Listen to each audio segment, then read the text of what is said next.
સુરતના ઓલપાડ તાલુકામાં આવેલી સ્કૂલમાં ધોરણ 12માં અભ્યાસ કરતા વિદ્યાર્થીઓનો એક વિડીયો વાયરલ થયો છે।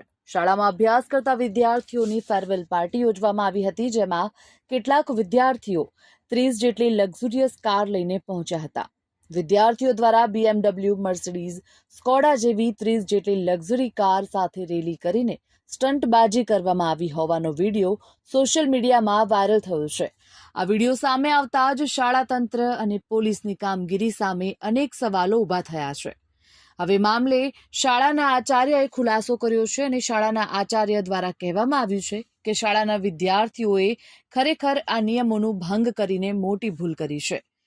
શાળા તરફથી કોઈ કોન્વોય લઈને આવવાની સૂચના નહોતી। ફેરવેલમાં સ્પષ્ટ સૂચના આપવામાં આવી હતી કે શાળામાં કાર લાવવા પર પ્રતિબંધ છે। વિદ્યાર્થીઓએ આરટીઓ અને ટ્રાફિકના નિયમોનો ભંગ કર્યો છે।